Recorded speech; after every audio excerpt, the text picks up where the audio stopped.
Hello YouTube, welcome back to a brand new video. My name is Kevin and this is the Red Pilling channel. So I want to talk about this article I read, and this has been said a lot about how we are living in an oligarchy and that the system is rigged against the poor and the middle class, and that the system we currently have is designed to make the rich richer and the poor poorer, and at best you stay poor. So no matter what you do, it's never going to be enough, and that's a big concern to people. And so there's at least 7 points about how the system is rigged against Americans. And so I'm going to summarize on what it mentions. It says how to beat it. It says system rigged against the poor and the middle class, how to beat it. So here we go. The powerful institution, governments, politicians, and wealthy individuals, multinational corporations who fund politicians use the following tools to keep people stuck in poverty or middle class. This is, neoliberalism. Yep. Inflation, interest, consumerism, debt, taxation, intentionally inferior public education system, illegal immigration. So first it's going to talk about inflation. $100 is in 1922 would be worth just $6.21 today. Why? Inflation. By increasing the supply, the money supply. Central banks and their government partners can intentionally cause inflation. Too much inflation will cause a downturn in economic activity, commonly known as recession. When the money supply was backed by gracious metals such as gold, it made it difficult for governments through their chartered central banks to increase the money supply, as the chartered central banks would be required to increase the amount of gold held inventory to match the increase in money supply. The gold standard acted like a brake on the ability of central banks, governments to increase the money supply. For the most part, this kept the money supply in check, which also kept inflation in check.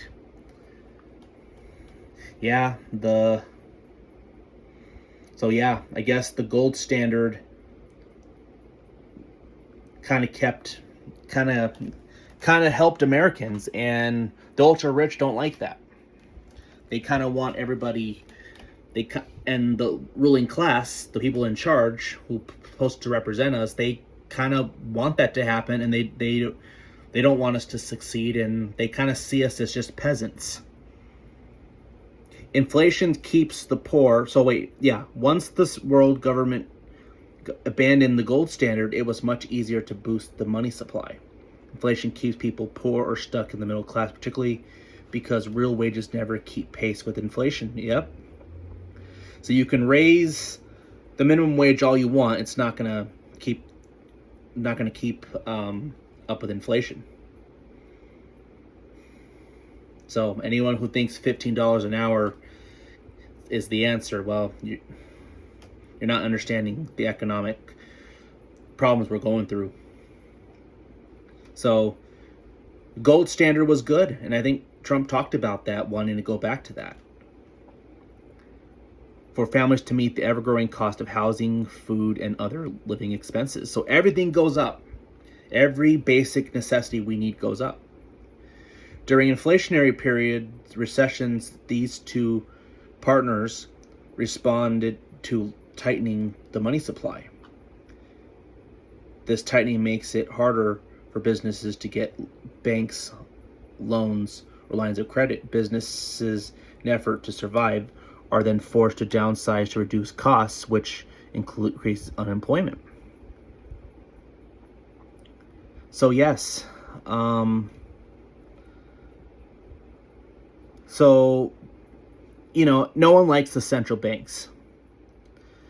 They just don't. No one likes central banks. And the problem is the central banks and government partners, in effect, collaborate to ensure long-term wage growth is suppressed, which makes it very difficult for ordinary individuals to break free from poverty or the middle class. Those struggling in poverty or stuck in the middle class become pawns of the system they have no ability to control. The fact is, in absence of inflation, the real growth is not that important, only becomes more important because inflation, which is manufactured intentionally or unintentionally by the central banks and their government partners. No, it's intentionally. This is not done by accident. It's just not. So that's the inflation. Interest. Yeah, interest is, that's a killer.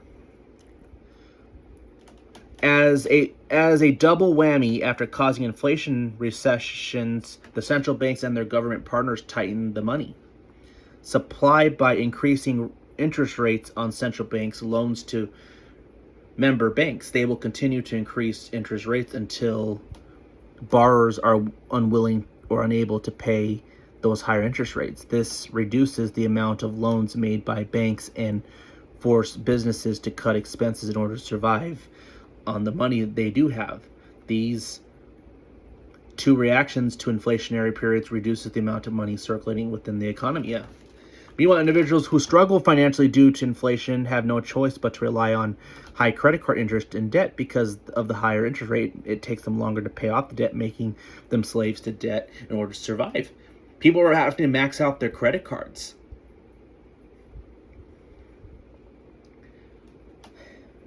And on top of that, they're charging, some of the interest rates you see are ridiculous.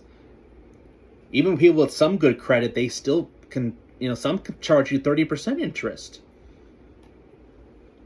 So yes, credit card debt is I think the biggest killer in people's finances. Another one's consumerism. We live in a materialistic, consumerist society that relies on, TV, video streaming, sports, print advertising, social media, pop-ups, websites, Hollywood celebrities, peer pressure, and music are all encouraging you to spend money. The goal of this relentless consumer suffocation is to separate you from your money. When they succeed at separating from your money, they win, you lose. Yeah, everything's about consumerism. About having to pay. Look at subscriptions now. I was telling a friend of mine about this the other day, about that. Think about it, Microsoft. I think there's one you can buy the whole package, and then you have to pay again. But after a while, that Windows thing doesn't last forever, and you have to get the newest version in order to work. My wife had to recently get a new equipment because the latest version of it was not working. She had to get the newest version because that's what it was going to use going forward. And then you have the subscription, so it's like you're having to pay more money to use those services. Same with the movies. To watch a certain movie, you have to go to this streaming service. An iPhone that really doesn't even change in physical appearance, you have to pay just to have the latest iPhone. It's just, so yeah, it's all about buying stuff. And the problem is, and cars too, they do it to get you, they do it on purpose to get you to, they actually on purposely make stuff that don't last, so you're forced to buy stuff. To me, it's immoral, and it's the profits profits over everything, and that's why people are getting burnt out by the greed you see, because it's never enough for people. And we see that sadly, profits are even coming over life now. People just don't care. It's just, capitalism without Christ is evil. And that's the problem. Society's lost touch of Christ. Secular capitalism is as worse as communism. Governments primarily so next is next is debt. Financial puppet masters of the world use debt to enslave the general public because we live in a materialistic consumer society, and because inflation makes housing, college, and leasing a car so expensive, many are forced into debt, no longer being able to afford things they need and want. Debt isn't your enemy. It's a very shrewd way to take away your personal freedom. Taxation. That's the worst part, you know. It's bad enough you're in debt, but government uses 3 forms of taxation to keep us stuck in poverty: income tax, tax on income, sales tax on purchase and goods, and payroll tax, tax to fund the programs run by the government, like I think the Social Security and Medicare. Taxation is legalized theft of property. When the government increases taxation, everyone suffers. Well, the worst is income tax. That's the one that's hurting people. Obviously, you're going to have some sort of tax system, so I don't feel like there's any way around that. That's just the way things are. I mean, the Bible even hints to pay your taxes, give unto Caesar. So that hints there's always going to be some sort of tax. The issue is all these taxes on once and then taxing things that are not needed, funding things that are not needed. You know how much stuff that our money goes to? I'll have to do another video on that sometime. But income tax is the biggest one, which I think that's the biggest one that Trump is flirting to try to cut altogether. Sales tax. The thing with sales tax is it sucks when you're having everything together, but sales tax I think gives you more freedom because you can choose what you spend your money on. So, but yes, we're overly taxed. I think sales tax is the fairest tax system, because that at least gives you more freedom with your money. But we're overly taxed as a whole, and it's hurting us.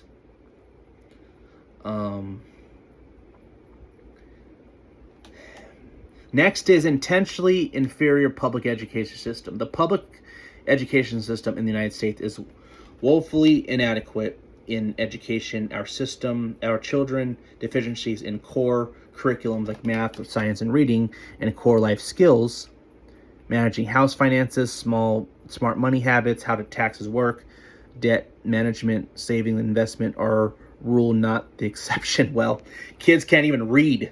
People are not reading. People can't read.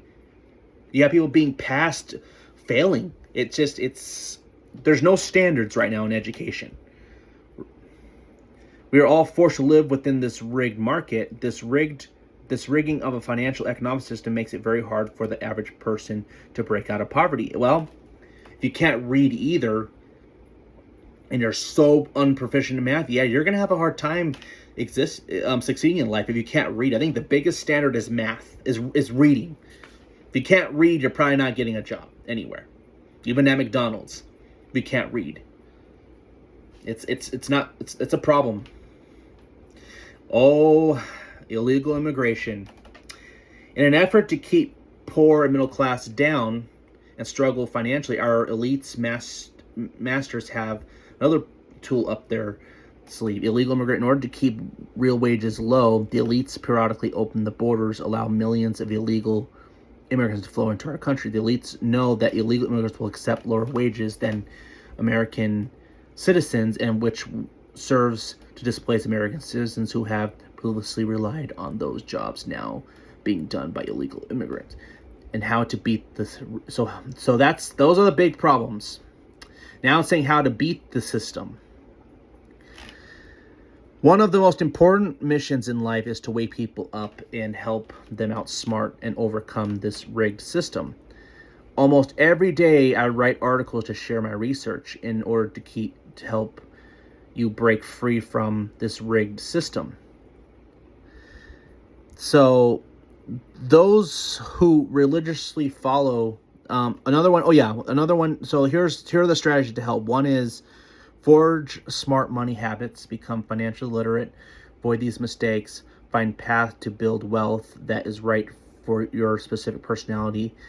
Other core strategies on how to beat the system. Okay, well, that doesn't really tell you anything. I mean, yeah, people have to be smarter. They have to find So these things they need to find loopholes how they can succeed. I mean, you know, the wealthy find every loophole to get around. We need to kind of be smart about it too. So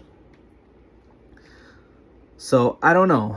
I don't know. That how to beat the rigged system doesn't really give you much, honestly. I feel like it's kind of teaches the same mindset, be smarter. Well, I think some of us try to be smarter, but that doesn't always work sometimes. So, and I feel like right now the system's so broken that people are flirting with the idea of going full on social. That's why you're seeing what's happening in New York happen.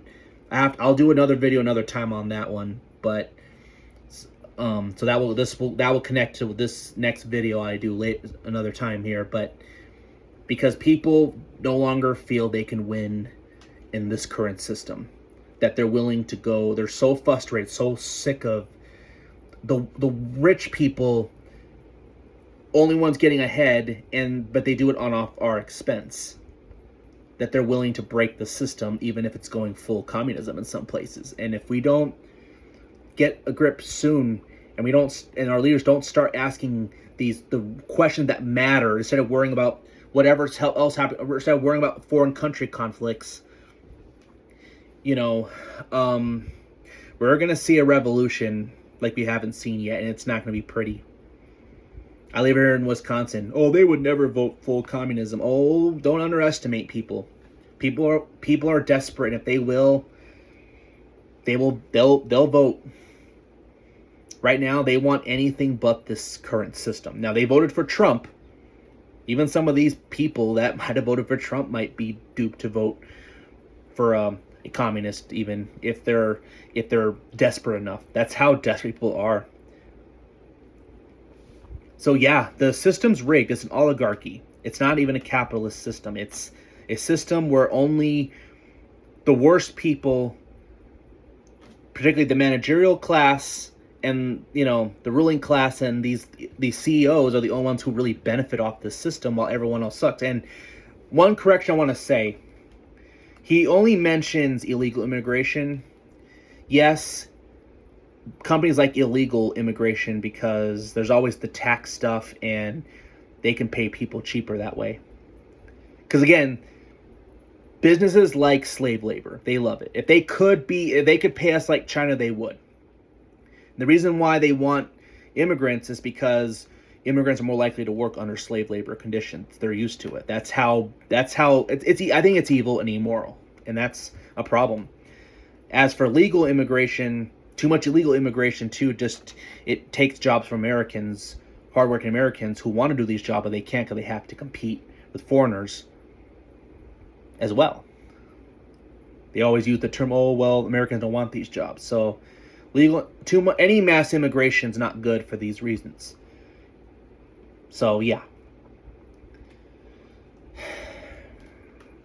And it tells you, it says everything out there. Elites know immigrants work for less.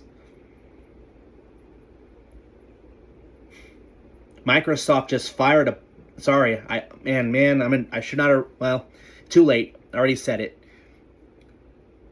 Microsoft actually fired some people. They fired some people, and a lot of employees, thousands of employees, and you would think, well, they had to, right? Well, no, that's because, but on top of that, they went immediately after that to get 401 H-1B visas. Why? Because they can pay them cheaper. Less benefits. Now, whether you think they should have the right to do that or not, it's the problem. And people can't get ahead because of that. And Americans are the ones that are struggling because of that. It's all on everyone's expense. So, yeah, this is bad. And we need to be a manufacturing economy. That's what we need to be. If you want to be a real wealthy country, you get it through manufacturing. And right now, it's getting worse. I can barely afford my own house, my wife and I right now. It's getting tough. God's blessed our socks off, but he does. He's still good. He will always be good despite what's happening. But it's tough right now. And I think Trump's doing some good stuff, but he's only one person. He's only one man, and it's going to take a whole leadership who actually cares. He's the only one that cares right now. Everyone else, yeah, he's the only one that really cares about the American people, about Americans. No one else cares. They're all the same side. Really, Democrats and Republicans are really working together. Fine, some Republicans might see them as the less evil, whatever. But on the things that matter to you, they're also helping you stay poor. Nope, and supposedly capitalism was always supposed to be the thing that gets you out of poverty. Well, that doesn't seem to be working right now. So whatever this system is, it needs to be broken. We need to reform things. We got to get something done. Because I think these big corporates have way too much power. We used to be a nation of small business, but it's all corporate rule. So I don't know. Anyway, I'll link this article just so I can at the bottom, so I can make sure I properly reference it, and so I have a source somewhere. But it's important to think about this. We really need to think about our system and how it's been totally rigged against us. So, and I don't want to go into social. That's the problem. Socialism isn't the solution to this, and that's the thing.